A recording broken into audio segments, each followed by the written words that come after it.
السلام علیکم، میں ہوں آپ کی میزبان رمائزہ اظہر اور آپ دیکھ رہے ہیں بیو ٹی وی۔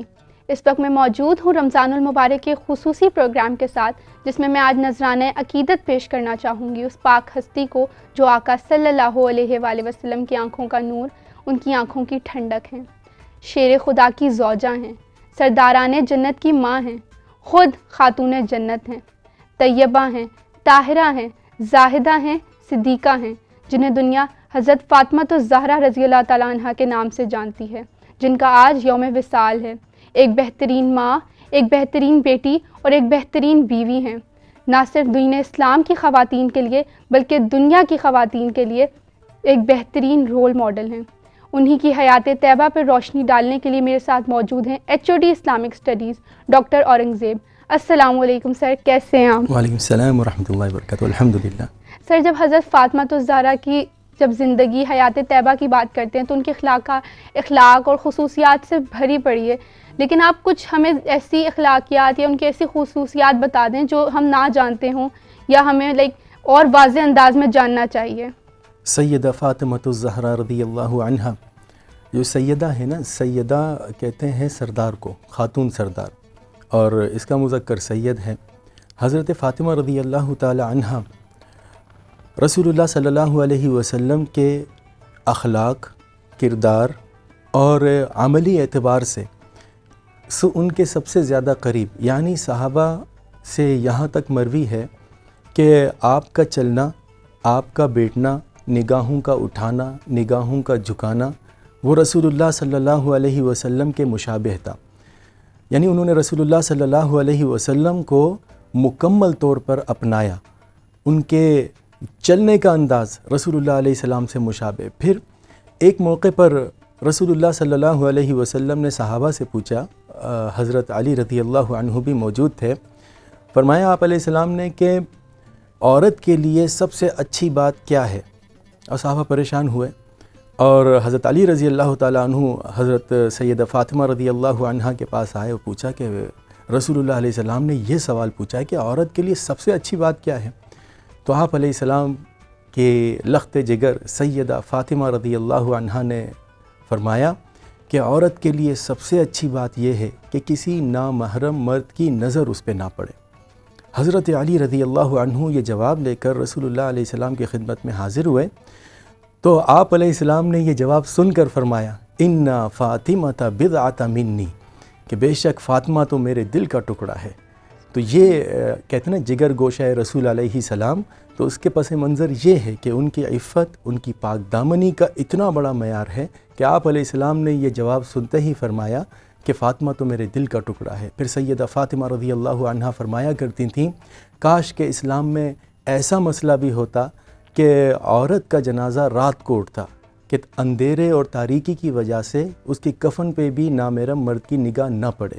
یہی وجہ ہے، اس کا امپیکٹ اسلام پر یہ ہے کہ عورت کا جب جنازہ اٹھتا ہے نا تو اس پہ چادر ڈالی جاتی ہے، اور جب اس کی تدفین ہو رہی ہوتی ہے، مرد حضرات جو قبرستان جانتے ہیں وہ آشنا ہیں اس بات سے کہ بڑی سی چادر لے کر اسے ڈھانکا جاتا ہے، اور صرف محارم مرد قبر میں اتر کر اس خاتون کو، یعنی کوئی بھی مسلم خاتون ہو، اس کو دفن کرتے ہیں۔ کوئی نامحرم مرد اس کی کفن کو بھی نہیں دیکھ پاتا۔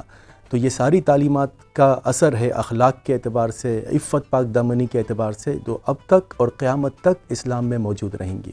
تو سر، جب ہم اس طرح ان کی خصوصیات کی بات کرتے ہیں تو ہم تو یہ بھی جاننے کی کوشش کرتے ہیں، کیونکہ ہر عورت کو یا ہر خاتون کو اس سے گزرنا پڑتا ہے کہ معاشی معاملات، معاشرتی معاملات، تو وہ معاشی اور معاشرتی معاملات میں کیسی تھیں؟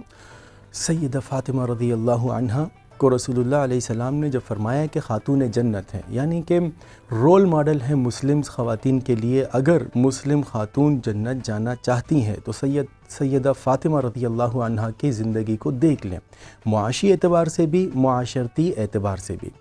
معاشی اعتبار سے یوں دیکھا جائے کہ مسلمان دنیا میں آزمائش کے لیے آتا ہے، اور جو رول ماڈل لوگ ہوتے ہیں نا، ان کی آزمائش ذرا سخت ہوتی ہے۔ یعنی اگر مجھے صرف امتحان پاس کر کے اپنے انڈیویجول ایک نوکری کرنی ہے تو مجھے زیادہ محنت کی ضرورت نہیں ہے، مقصد صرف امتحان پاس کر کے نوکری کرنا۔ لیکن مجھ پر ڈیپینڈ کرتا ہو پورا معاشرہ، ساری قوم مجھ پہ ڈیپینڈ کرتی ہے، اب آپ سوچیں کتنی بڑی رسپانسبلٹی ہوگی کہ میری اتنی سی حرکت میری اتنی سی لغزش، میری اتنی سی خطا بھی پوری قوم کی تباہی کا باعث ہو سکتی ہے۔ یہ مقام ہے سیدہ فاطمہ رضی اللہ عنہا کا۔ اس لیے آپ علیہ السلام نے از خود فاطمہ رضی اللہ عنہا کی تربیت فرمائی، اور اس تربیت میں معمولی سی بھی کمی آپ علیہ السلام نے گوارا نہ کی۔ مثلاً بہت سی ایسی چیزیں ہوتی ہیں جو عام خواتین کے لیے جائز، اسلام نے منع نہیں کیا، زیورات پہننا، سونے کے زیورات پہننا، یا مال حلال طریقے سے رکھنا، اس کا زکوٰۃ دینا، یہ ساری چیزیں مسلم خواتین کے لیے مانع نہیں ہیں۔ لیکن رول ماڈل کے لیے، عربی میں ایک مقولہ ہے نا کہ حسنات الابرار سیئات المقربین، کہ بعض ایسے مقرب بڑے درجے کے لوگ ہوتے ہیں کہ وہ چیزیں جو عام لوگوں کے لیے جائز ہوں ان کے لیے پھر بھی ناجائز ہوتی ہیں، کیونکہ ان کا مقام عام لوگوں کی طرح نہیں ہوتا۔ سیدہ فاطمہ رضی اللہ عنہا ایک موقع پر ایک سونے کا زیور، لاکٹ یا ہار وہ پہن کر آئیں۔ وہ حضرت علی رضی اللہ تعالیٰ عنہ کو مال غنیمت سے ملا، حلال مال سے ملا اور جائز ہے پہننا، لیکن آپ علیہ السلام نے فرمایا تم اللہ کے رسول کی بیٹی ہو، یہ چیز تم پر مناسب نہیں ہے، تو انہوں نے صدقہ کر لیا۔ اسی طرح سیدہ فاطمہ رضی اللہ تعالیٰ عنہ، عرب کلچر میں یہ تھا کہ عورت گھر پہ کام کرنا، یعنی عورت کا گھر کا کام کرنا، اس کو ذرا حقیر نظر سے وہ معاشرہ دیکھتا تھا عرب کا۔ اس وقت چونکہ غلام اور لونڈیوں کا زمانہ تھا، ہر آزاد عورت کے پاس یا تو غلام ہوتے یا تو لونڈیاں ہوتیں جو گھر کا کام کاج کرتیں، لیکن ایسا گھر جہاں پہ لونڈیاں اور غلام نہ ہوتیں تو اسے ذرا حقیر نظر سے دیکھا جاتا۔ سیدہ فاطمہ رضی اللہ تعالی عنہ رسول اللہ صلی اللہ علیہ وسلم کی خدمت میں حاضر ہوئیں، اس حال میں کہ ہاتھ پہ چھالے پڑے ہوئے تھے چکی پیس پیس کر، اور کمر پر مشکیزہ اٹھانے کی وجہ سے نشان پڑ چکے تھے۔ گھر کا سارا کام خود فرما رہی ہیں سیدہ فاطمہ رضی اللہ تعالی عنہ۔ تو رسول اللہ علیہ السلام کی خدمت میں حاضر ہو کر غلام کا مطالبہ کیا کہ مجھے آپ کوئی غلام عنایت فرما دیں تاکہ وہ گھر کے کام کاج کر لے، یا کوئی لونڈی یا کوئی باندی۔ تو رسول اللہ علیہ السلام نے فرمایا فاطمہ، اس سے بہتر چیز تمہیں نہ دوں، تم ہر نماز کے بعد 33 دفعہ سبحان اللہ، 33 دفعہ الحمدللہ، 34 مرتبہ اللہ اکبر کہا کرو۔ دیکھیے جہاں پر ان کی نگاہیں دنیاوی آسائش کی طرف پڑھیں، آپ علیہ السلام نے فوراً تربیت فرمائی کہ تم عام عورتوں کی طرح نہیں ہو، یہ جائز ہے عام عورتوں کے لیے، لیکن تمہیں رول ماڈل بننا ہے، اور جنت میں عورتوں کی سردار ہو تو تمہارے لیے نہ زیورات پہننا، نہ یہ کہ کوئی خادم رکھنا، آسائشیں، نعمتیں اور سہولتیں وہ انشاءاللہ جنت میں ہوں گی۔ دنیا میں ایسی زندگی گزارنی ہے کہ جس میں کل کرا کو کوئی غریب خاتون جس کے پاس گزارے کا سامان نہ ہو، اس کے لیے بھی تمہیں ہی رول ماڈل بننا ہے۔ اب سوچیں نا، اگر دنیا کے خزانے مانگتی تو کیا نہ ملتے؟ ساری جنت کے خزانے آپ کے قدموں پر آ جاتے، لیکن انہیں رول ماڈل بننا تھا تمام دنیا کی انسانیت کے لیے، جس میں غربا بھی ہیں، فقراء بھی ہیں، بھوکے بھی ہیں۔ تو سیدہ فاطمہ رضی اللہ تعالی عنہ کی تربیت ایسے آپ علیہ السلام نے کی کہ معاشی اعتبار سے کس قدر ہی پستی کا شکار ہوں، لیکن اخلاقیات پر، عفت پاک دامنی پر کوئی کمپرومائز نہیں ہوگی۔ یہ آپ کی معاشی صورتحال ہوگی، بلکہ معاشرتی کی طرف آتے ہیں تو اس تنگی کے باوجود بھی سیدہ فاطمہ الزہرا رضی اللہ تعالی عنہ نے حضرت علی رضی اللہ تعالی عنہ سے کوئی شکوہ شکایت نہیں کی، بلکہ ایک اچھی اور بہترین زندگی گزاری۔ واقعات میں آتا ہے جب رخصتی ہوئی سیدہ فاطمہ رضی اللہ تعالی عنہ کی، تو سیدہ فاطمہ رضی اللہ تعالی عنہ رسول اللہ علیہ السلام رخصتی کے بعد جب تشریف لائے تو رسول اللہ علیہ السلام نے دونوں کو دعائیں دیں۔ فاطمہ رضی اللہ عنہ نے ایک سوال پوچھا کہ ابا جان، میری زیادہ محبت ہے آپ کے دل میں یا علی کی؟ ہوتے نا، پوچھا جاتا ہے۔ تو رسول اللہ علیہ السلام نے جو جواب عنایت فرمایا وہ پوری امت بلکہ پوری انسانیت کے لیے قیامت تک کے لیے ایک بہترین درس ہے۔ فرمایا آپ علیہ السلام نے، محبت کی جہاں تک بات ہے تو فاطمہ تم علی سے بڑھ کر مجھے محبوب ہو، اور جہاں تک عزت اور وقار کی بات ہے تو علی کی عزت تم سے بڑھ کر میری نظر میں۔ یعنی محبت، دل کی میلانیت، یہ احساس خواتین کے لیے، اور مردوں کے لیے وقار اور عزت کی بات کہ ان کو لیٹ ڈاؤن کسی صورت نہیں ہونے دینا، اور یہی سیدہ فاطمہ رضی اللہ عنہ نے کیا۔ جب تک حیات رہی ان کی، علی رضی اللہ عنہ کے شانہ بشانہ انہیں سپورٹ کرتی رہیں، کبھی انہیں لیٹ ڈاؤن ہونے نہیں دیا۔ جیسے سر آپ نے جس طرح بتایا تسبیح فاطمہ کا، کہ تمہیں ایک وہ بتاؤں، تو تسبیح فاطمہ کی اہمیت اور فادیت کو تھوڑا سا بیان کر دیں۔ دیکھیے مسلم شریف میں روایت ہے کہ ایک دفعہ کوئی سبحان اللہ کہہ دے تو آپ علیہ السلام کا فرمان ہے تملا المیزان، یہ قیامت کے دن اللہ تبارک و تعالیٰ ایک میزان لگائیں گے، یعنی ترازو، جس میں ساتوں زمین ساتوں آسمان بھی رکھ دیا جائے نا تو وہ کچھ حیثیت نہ رکھے. یعنی 7 زمین 7 آسمان رکھنے کے باوجود بھی اتنا بڑا پلڑا ہوگا کہ اس میں بس ایک چھوٹا سا جیسے کوئی چلا رکھ دیا ہو, کوئی انگوٹھی رکھ دی ہو, اتنا بڑا یہ وہ ہوتا ہے. تو آپ علیہ السلام کا فرمان ہے کہ یہ ایک دفعہ صرف سبحان اللہ کہہ دینا یہ پورے میزان کو بھر دیتا ہے. اور یہ الحمدللہ اللہ اکبر یہ تسبیحات جنت کے زینت ہے. ایک روایت میں ہے کہ رسول اللہ علیہ السلام جب معراج پر تشریف لے گئے, حضرت ابراہیم علیہ السلام سے ملاقات ہوئی. حضرت ابراہیم علیہ السلام نے فرمایا کہ آپ اپنی امت کو میرا سلام دیں. ٹھیک ہے, آپ کہیں گے وعلیکم وعلیہ السلام. تو پھر فرمایا کہ جنت میں کچھ بھی نہیں, جنت کی زمین بہت خوشبودار ہے, یہاں کے سنگریزے یاقوت مشک و عنبر کی طرح معطر ہیں. اب وہاں تسبیح پڑھتے جائیں گے, دنیا میں درخت اگتے جائیں گے. یہاں تک روایات میں ہے کہ کوئی ایک دفعہ سبحان اللہ کہتا ہے جنت میں اتنا بڑا درخت اگتا ہے کہ اگر 70 سال تک بھی کوئی پرندہ اڑتا رہے تو اس کی بلندی کو نہیں پاتا. 70 سال تک اگر کوئی گھوڑا اس کے سائے پہ دوڑتا رہے تو کوئی سایہ ختم نہیں ہوتا. تو یہ ایک تسبیح کی بات کر رہا ہوں. جب ہر نماز کے بعد ہم اتنی مقدار میں پڑھیں گے, سوچیں ہماری جنت بھی سجے گی, دنیا میں رحمت برکتوں کا نزول بھی ہوگا. اور پھر اہل عارفین جن کو اللہ تعالیٰ سے لگاؤ ہے, جن کا دل صاف ہے, ان پہ تو کیا ہی بات ہے. مثلاً ریفریش ہوتے ہیں نا, ہم کمپیوٹر کو بھی ریفریش کرتے ہیں, خود بھی کوئی چائے پی رہا ہوتا ہے, کوئی سگریٹ پی رہا ہوتا ہے.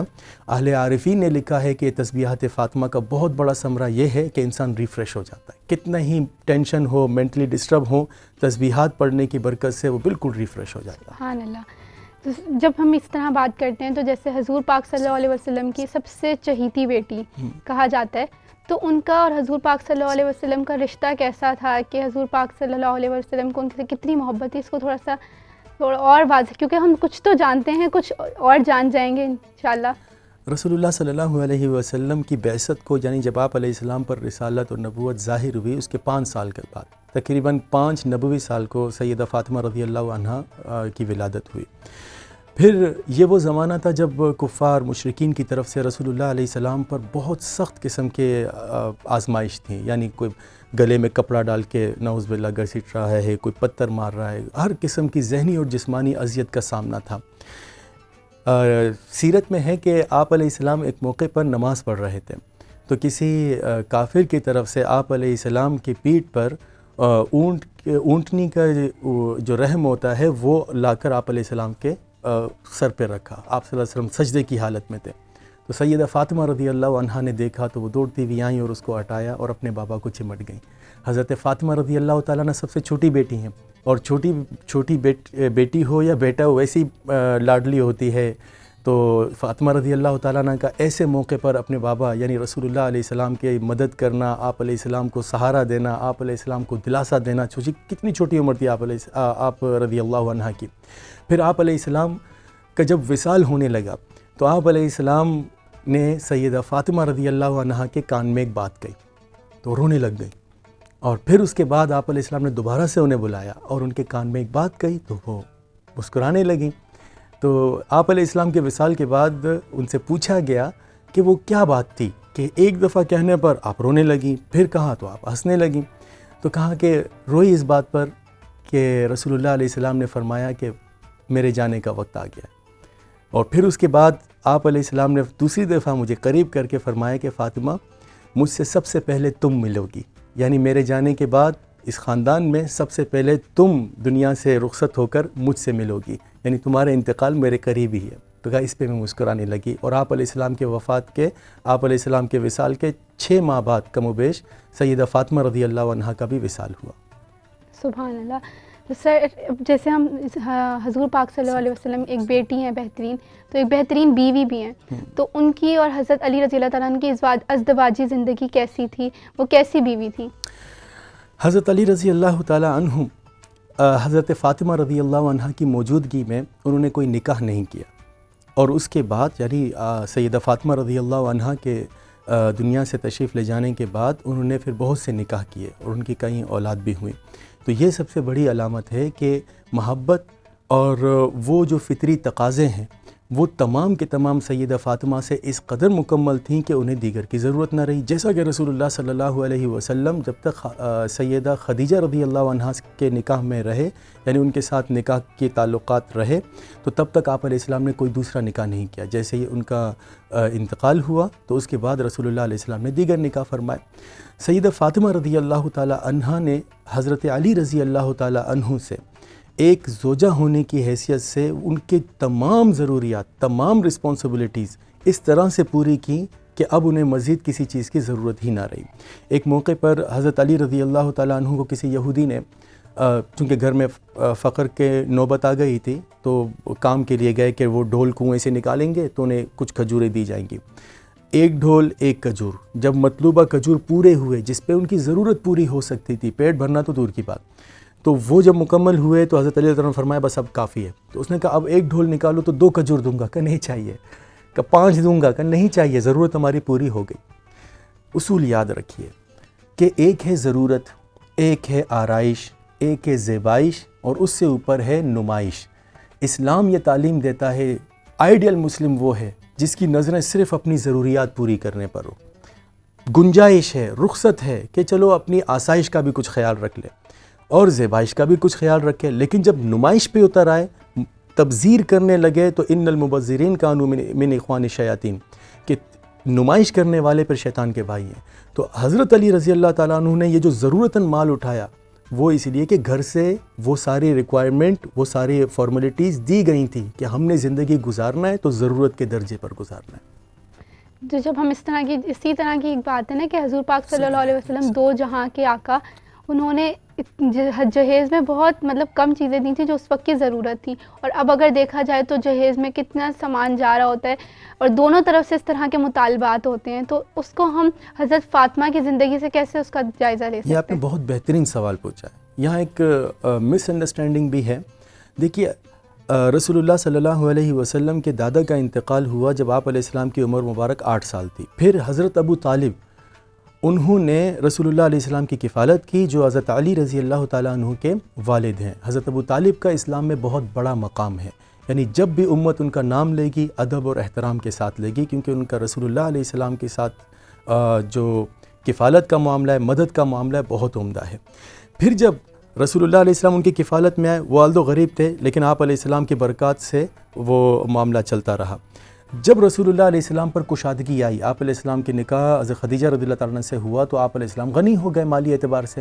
اس وقت حضرت ابو طالب کے ایک بیٹے یعنی حضرت علی رضی اللہ تعالیٰ عنہ کو بچپن سے ہی آپ علیہ السلام نے لیا تھا، کیونکہ خود ان کے والد کی کفالت میں رہے. اب وہ والا جو معاملہ تھا اس کو کمپنسیٹ کرنے کے لیے انہوں نے حضرت ابو طالب کے بیٹے کو اپنی کفالت میں رکھا. تو علی رضی اللہ تعالیٰ عنہ کی بچپن سے کھانا پینا، رہائش، کپڑے، یہ سب محمد صلی اللہ علیہ وسلم انتظام کیا کرتے تھے. یہ کلیئر ہوا. اب جب شادی کی بات ہوئی تو اس وقت چونکہ علی رضی اللہ تعالیٰ عنہ ان کے زیر کفالت تھے، جب کھانا پینا محمد صلی اللہ علیہ وسلم کی ذمہ داری، تو شادی کا تیاری کرنا بھی محمد صلی اللہ علیہ وسلم کی ذمہ داری. وہاں ہے جہزہ رسول اللہ صلی اللہ علیہ وسلم. یہ جہزہ کا لفظ جو عربی میں آتا ہے تیاری کے لیے آتا ہے، جیسے جہزہ جیش کے لشکر جنگ کی تیاری کر رہی، اس کے ضروری سامان دے دیا. تو آپ علیہ السلام نے حضرت علی رضی اللہ تعالیٰ عنہ کی چونکہ کفالت کی، اور وہی آپ علیہ السلام ان کی کفالت اب بھی فرما رہے تھے، اس لیے آپ علیہ السلام نے ان کے شادی کی تیاری کے لیے جو کچھ کرنا تھا، دینا تھا، وہ دیا. اسلام میں یاد رکھیں جہیز کا کانسیپٹ نہیں ہے. جہیز کا کانسیپٹ ہندوازم مذہب میں ہے، ٹھیک ہے، وہ منو سمرتی ہو گیا، ارشاستر وغیرہ میں پوری اس کی تفصیل ہے. ہندو دھرم کے اندر بیٹی اپنے باپ کی میراث کی حقدار نہیں ہوتی. باپ کے مال میں سے اس کا حق وہی ہوتا ہے جو وہ شادی کے وقت اس کو دیتا ہے، جس کو وہ جہیز بولتے ہیں. یہ ٹرمینالوجی اسلامک نہیں ہے. ہدیہ ہے، تحفہ ہے، باپ چاہے بیٹی کو اپنی مرضی سے دے یا نہ دے، اس کا مطالبہ اسلامی شریعت میں بالکل نہیں ہے کہ لڑکے والے مطالبہ کریں یہ چیزیں دو. یہ ہندوازم میں تو ہوتا ہے لیکن اسلام میں یہ نہیں ہے. اور جہاں تک یہ بات ہے کہ رسول اللہ علیہ السلام نے جہیز دی تو اس کو کریکٹ کرنے کی ضرورت ہے. آپ علیہ السلام نے جہیز نہیں دی بلکہ علی رضی اللہ تعالیٰ ان کے زیر کفالت تھے. ان کے کھانے پینے سے لے کر شادی کا انتظام وہ محمد صلی اللہ علیہ وسلم کے ذمہ تھا. تو آپ نے اس فریضے کو ادا کرتے ہوئے اپنے زیر کفالت علی رضی اللہ تعالیٰ عنہ کی شادی کی تیاری کی اور اپنی بیٹی رخصت کی. باقی اسلام میں کوئی جہیز نام کا کوئی اصطلاح اسلام میں نہیں ہے. سبحان اللہ. بہت شکریہ سر کہ آپ نے ہمیں اتنی معلومات سے آگاہ کیا. اور حضرت فاطمہ رضی اللہ تعالیٰ عنہ کی زندگی تو ایسی ہے کہ نہ صرف دین اسلام کی خواتین کو بلکہ دنیا کی خواتین کو سیکھنا چاہیے. اللہ تعالیٰ سے بس یہی دعا ہے کہ اللہ تعالیٰ ہمیں انہی کے نقش قدم پر چلنے کی توفیق عطا فرمائے. آپ دیکھ رہے تھے رمضان المبارک کا خصوصی پروگرام. میں تھی آپ کے ساتھ آپ کی ہوسٹ رمائزہ اظہر. ہمارے ساتھ ہمارے مہمان ڈاکٹر اورنگزیب. ہمیں اجازت دیجیے, ملتے ہیں اگلے پروگرام میں. اللہ حافظ.